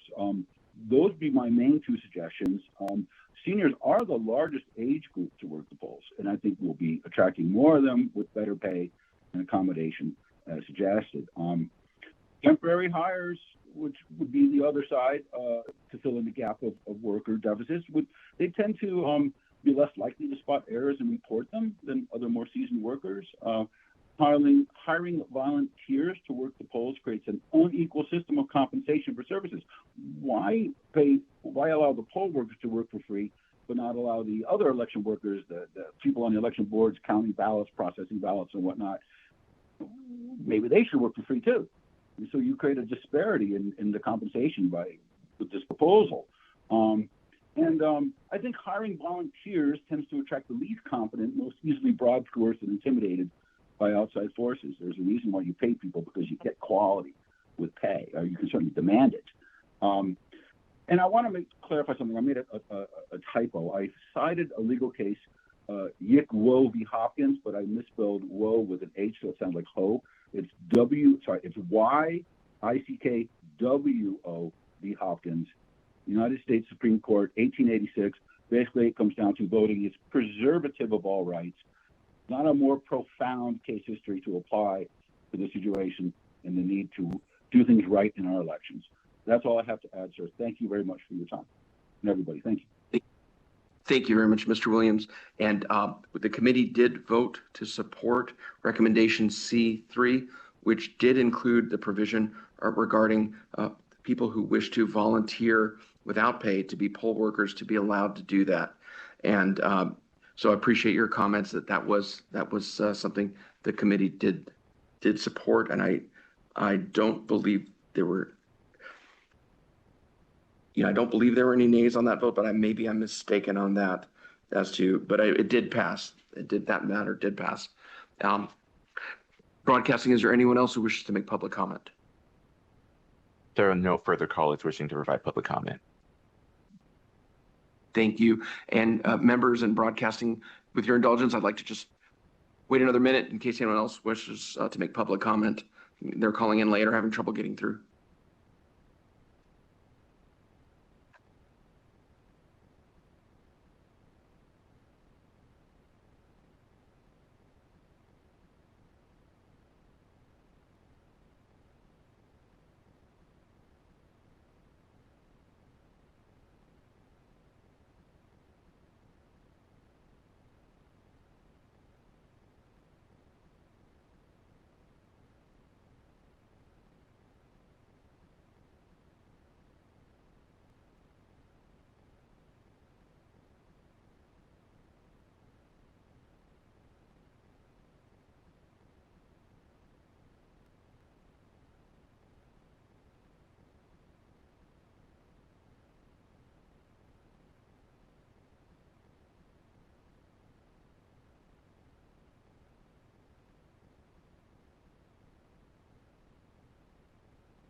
Broadcasting, I just wanted to check and see if anyone else has called in wishing to make public comment.